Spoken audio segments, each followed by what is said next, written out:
सुप्रभात बच्चों, प्रस्तुत है आज दिनांक 9/9/2020 का कार्यपत्रक। यह कार्यपत्रक हमारी पाठ्य पुस्तक क्षितिज भाग 1 के कैदी और कोकिला नामक कविता पर आधारित है। इसके लेखक श्री माखनलाल चतुर्वेदी जी का जन्म मध्य प्रदेश के होशंगाबाद जिले के बाबई गांव में सन 1989 में हुआ था। मात्र 16 वर्ष की अवस्था में वे शिक्षक बने और बाद में अध्यापन कार्य छोड़कर उन्होंने प्रभा पत्रिका का संपादन शुरू किया। वे देशभक्त कवि एवं प्रखर पत्रकार थे। हिम करेटनी, साहित्य देवता हिम तरंगनी, वेणुलो गूंजे धरा उनकी प्रमुख कृतियां हैं। उन्हें पद्म भूषण एवं साहित्य अकादमी पुरस्कार से भी सम्मानित किया गया। माखनलाल चतुर्वेदी की रचनाएं राष्ट्रीय भावना से युक्त हैं और उनमें स्वतंत्रता की चेतना के साथ देश के लिए त्याग और बलिदान की भावना मिलती है। इसलिए उन्हें एक भारतीय आत्मा कहा जाता है। इस उपनाम से उन्होंने अनेक कविताएं भी लिखी है। वे एक कवि कार्यकर्ता थे और स्वाधीनता आंदोलन के दौरान कई बार जेल गए। उन्होंने भक्ति, प्रेम और प्रकृति संबंधी कविताएं भी लिखी है। चतुर्वेदी जी कविता में शिल्प की तुलना में भाव को अधिक महत्व देते थे और उन्होंने परंपरागत छंदबद्धता रचना के अनुकूल शब्दों का भी प्रयोग किया है। प्रस्तुत कविता ब्रिटिश उपनिवेश के शोषण तंत्र का बारीक विश्लेषण करती है और इसको कैदी और कोकिला नाम से लिखा गया है और यह कविता बहुत ही लोकप्रिय रही है। यह कविता भारतीय स्वाधीनता सेनानियों के साथ जेल में किए गए दुर्व्यवहारों और यातनाओं का मार्मिक साक्ष्य प्रस्तुत करती है। तो आइए पढ़ते हैं आज का कार्यपत्रक।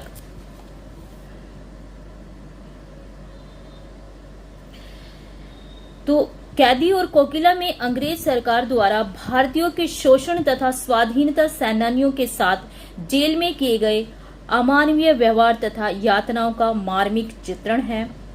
पढ़ते हैं कविता।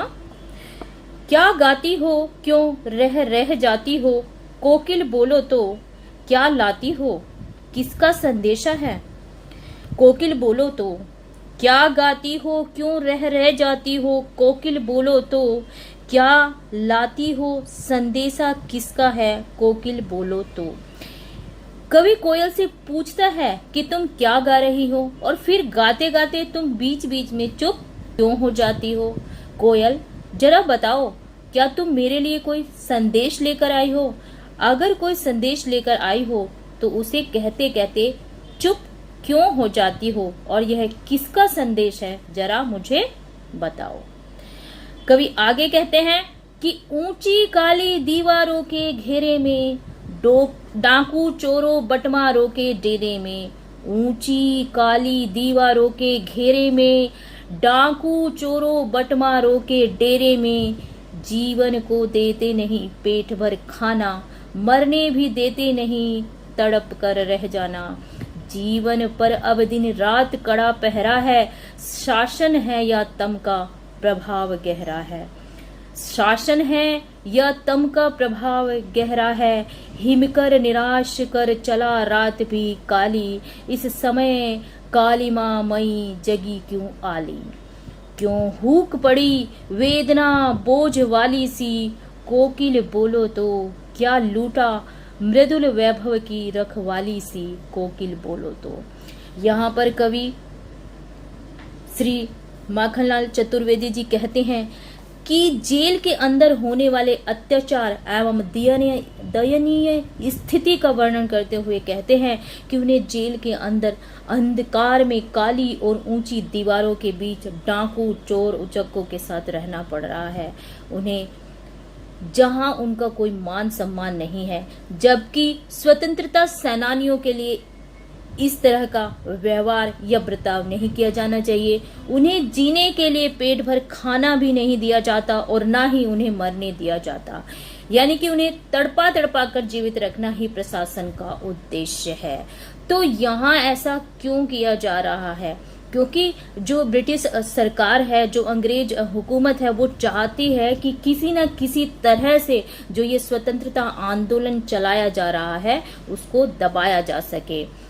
इस प्रकार उनकी स्वतंत्रता पूरी तरह से छीन ली गई है और उनके ऊपर रात दिन कड़ा पहरा लगा होता है। इसलिए स्वतंत्रता सेनानी के माध्यम से कवि कोयल से पूछ रहा है कि हे कोयल, इतनी रात को तू क्यों जाग रही है और दूसरों को क्यों जगा रही है?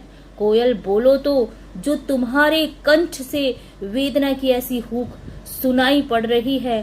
कोयल, तुम तो सबसे मीठी और सुरीली आवाज के लिए विख्यात हो, जिससे गाते हुए कोई भी मनुष्य प्रसन्न हो उठता है। इसलिए वह व्याकुल हो उठा है और कोयल से बार बार पूछने लगा है कि बताओ कोयल, तुम्हारे ऊपर क्या विपदा आई है? तो प्रस्तुत पद्यांश के ऊपर आधारित कुछ प्रश्न दिए गए हैं जिनको हमें करना है। तो आइए बच्चों देखते हैं कि क्या क्या प्रश्न हैं जिनका उत्तर हमें देना है। तो पहला प्रश्न है कि प्रस्तुत पंक्तियों में अंग्रेजों द्वारा स्वतंत्रता सेनानियों के साथ जेल में क्या क्या अमानवीय व्यवहार किए गए। तो प्रस्तुत पंक्तियों को पढ़ने से हमें पता चलता है कि पराधीन भारत की जेलों में भारतीयों को पशुओं की तरह रखा जाता था। उन्हें ऊंची ऊंची दीवारों वाली जेलों में रखा जाता था। उन्हें 10 फुट की छोटी छोटी कोठरियों में रखा जाता था, जहां पर चोर, डाकू और लुटेरे भी रखे जाते थे। उन्हें भरपेट खाना भी नहीं दिया जाता था। उन्हें बात बात पर गाली दी जाती थी और तड़प तड़प कर मरने के लिए छोड़ दिया जाता था। अगला प्रश्न है कि आपके विचार से स्वतंत्रता सेनानियों और अपराधियों के साथ एक सा व्यवहार क्यों किया जाता होगा? तो इस प्रश्न का उत्तर है कि ब्रिटिश सरकार भारत के स्वतंत्रता के विरोध में थी। वह नहीं चाहती थी कि भारत इतनी आसानी से और स्वतंत्र हो जाए। इसलिए वह क्रांतिकारियों को दबाना चाहती थी। इसलिए वह उन्हें शारीरिक और मानसिक रूप से प्रताड़ित करती थी और उन्हें मानसिक रूप से तोड़ने के लिए चोरों, अपराधियों और बटमारों, यानी जो पॉकेट मारने वाले होते हैं, लुटेरे होते हैं, दूसरों को लूटने वाले होते हैं, उनके साथ रखती थी तथा अपराधियों जैसा व्यवहार भी करती थी। अगला प्रश्न है कि भाव स्पष्ट कीजिए। मृदुल वैभव की रखवाली सी कोकिल बोलो तो। प्रस्तुत पंक्ति का भाव है, कवि के अनुसार वैसे तो संसार में कष्ट ही कष्ट है। यदि कहीं कुछ मृदुलता और सरसता बची है तो वह कोयल के मधुर स्वर में बची है। अतः कोयल मृदुलता की रखवाली करने वाली है। वह कोयल से पूछता है कि आखिर वह जेल में अपना मधुर स्वर गुंजाकर उसे क्या कहना चाह रही है। अगला प्रश्न है कि कोयल की आवाज सुनकर कवि की क्या प्रतिक्रिया थी?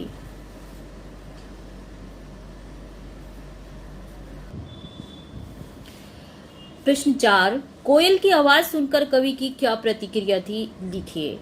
तो कोयल की आवाज सुनकर कवि सोचता है और कोयल से प्रश्न करता है कि वह शायद उसके लिए कोई संदेशा लेकर आई है। इसलिए वह उससे पूछता है कि हे कोयल, इतनी रात्रि में तुम क्या गा रही हो और गाते गाते तुम बीच में ही चुप क्यों हो जाती हो? हे कोयल, जरा बताओ, क्या तुम मेरे लिए कोई संदेश लेकर आई हो? और यदि कोई संदेश लेकर आई हो तो उसे कहते कहते चुप क्यों हो जा रही हो? और यह संदेश किसका है, जरा मुझे बताओ।